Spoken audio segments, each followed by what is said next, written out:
2021 marked the debate of whether it would be viable for Indian films to release in theatres. Exhibitors and distributors really took a hit in 2020 with the pandemic and most movies taking the digital route. But slowly and steadily, many films have started to release in Indian theatres. The observation that I noticed as I've been going for movies since January was that only two types of films in this landscape have the ability to amass a huge amount in the box office. One, a star-led film clearly proven with a film like Master with Vijay at the helm of affairs, also giving a lot of confidence to Hindi movie stars to eventually release the big budget films also in theatres. And two, if promotions and the marketing campaign of the film does a splendid job in generating genuine interest from a story point of view. Films like Indu Ki Jawani and Ram Prasad Ki Tervi have had a dismal theatrical run, and it is because of their storylines or their lack of promotions could not pique the interest of the viewers to step into the theatre. While on February 5th, I was looking forward to Jio Studios' film Aadhar starring Vineet Kumar Singh, just a few days before the release, the producers took the decision of postponing the film, anticipating the lack of interest among the Indian viewers and doing the litmus test with bigger films, and that's where Roohi comes into the picture. A Matic Films and Jio Studios production that is going to mark the return of commercial Bollywood films in theatres. The film is being presented by the makers of Stree, which was one of the most enjoyable movie experiences of 2018 and also was such a pleasant surprise both from the perspective of its performances as well as storyline. While Roohi seems to be a cousin of the same genre of film as Stree, there were several things that I noticed and foreshadowed when I saw the trailer of the film. The film presumably will be focusing on an abduction of a girl by two dimwits who are seeking for easy money, only to realize as they notice her in their hideout that she has been possessed by a chudel. The methods and help that the two men seek for in order to get the possession of this supernatural spirit out of the woman will form the crux of the film. The movie, just like Stree, may explore the history of the chudel, how her spirit has been wronged, and why she came back with a vengeance. The film has many aspects going for it, and while I acknowledge its positives, I would also like to talk about aspects which may fall in the grey zone. Let's talk about the grey zone first.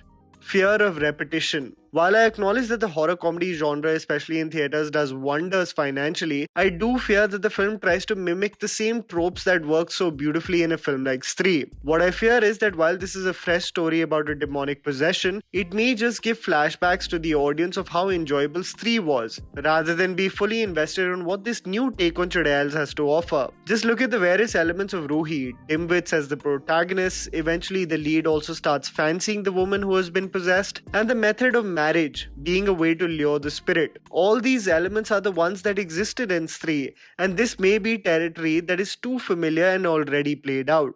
The capability of Janhvi Kapoor. I really respect Janhvi for the creative choices she is making. While her conventional debut is what most star children dream of, her choices of films including Ghost Stories and Gunjan Saxena prove that she is seeking out for a wide gambit of roles to challenge herself as a performer. Her limitations, however, as a performer are clear to the Indian audience. I hope through this film, and it is a tough role to pull off, especially sequences where the individual has been possessed by the spirit, where the actors have to go above and beyond both physically and in pitch, this will be a big challenge for the actor. What brilliant actors like Vidya Balan in Bhool Bhulaiya or Flora Saini in Stree pulled off is tough to match up to. While none of the sequences from the trailer look jarring or uncomfortable, we can only hope for Janhvi's performance in Roohi to represent growth as a performer. Now let's get to the good aspects. The history of horror comedy. Trade analysts have told producers time and time again that a genre that is almost a given financial success in Hindi cinema is the horror comedy genre. The combination of jump scares and endless laughter creates a community viewing experience like no other. The success of films like Stree and even a rather underwhelming film like Golmaal Again is a testament to the fact that this genre simply works. People love stories that are rooted in the Indian subcontinent and that explores myths of the supernatural or the unknown. That, followed by the creative dialogues and funny performances, creates a combination in cinema halls destined for success. HARDIK MEHTA. Probably the most underrated writers and directors in Hindi films is HARDIK MEHTA, who especially in the last 2 years has created some solid gems. Being a writer of a film like Trapped and a brilliant show like Patal Lok, HARDIK also went on to direct the phenomenal Kamyab with Sanjay Mishra. I feel HARDIK is a director that puts his name in projects that genuinely motivate him to create, rather than just an integration of a talented creator in a commercial project for a quick money grab.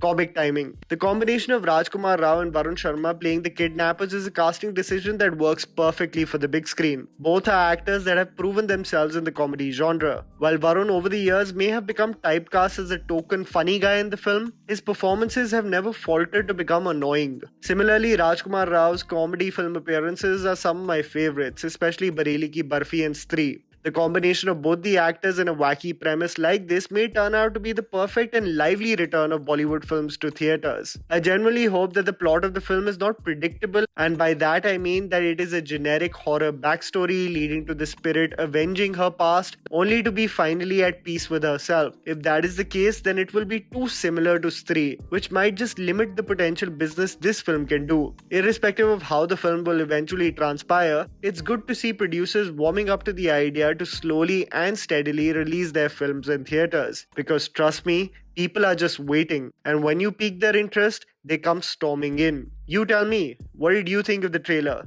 Do you think it is too similar to Stree? Do you think it has the potential to be a financially successful venture? Write it down in the comments below. Please don't forget to follow me on Instagram. The handle is right in front of you. Follow me at JammyPants4. Also, please support us by smashing the like button and subscribing to our channel for weekly content ahead. Thank you for watching.